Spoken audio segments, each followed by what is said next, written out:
Hi and welcome back to my channel. My name is Sumaya. I'm a products photographer and I share simple and practical products photography tips for beginners and small business owners. In today's video, I'm going to show you how I created a beautiful gradient warm background for this cappuccino bottle just using a gel and my flash without having to edit it in Photoshop.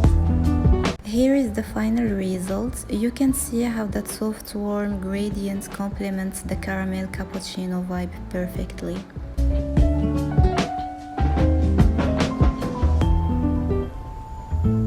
For this photo shoot, I kept my setup really simple. I placed the cappuccino bottle on this prop with a neutral background.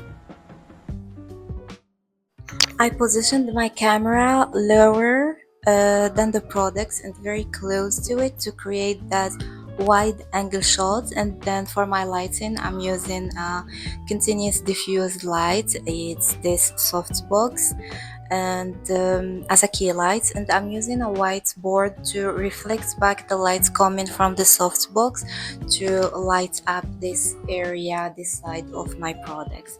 Then for the background, I'm using a plain neutral white background, and then I used my flash with an orange gel attached to it. I positioned the flash behind the product and angled slightly towards the background. This technique creates a beautiful warm gradient effect directly in camera, which saves you editing time and gives your products a natural daylight-inspired glow.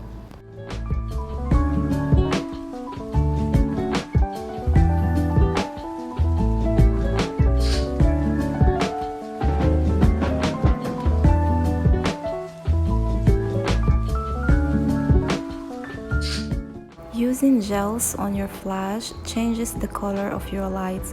When you point it at your background, it creates a beautiful colored gradient that matches your product's style. In this case, the orange gel enhances the caramel color of the cappuccino bottle.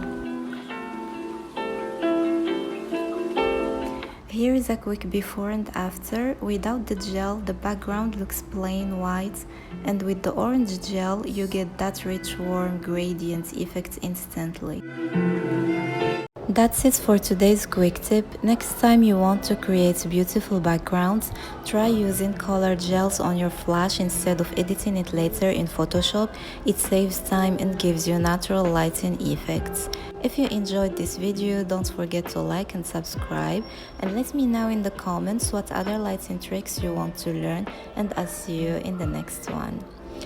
After a few retouches, this was the final result.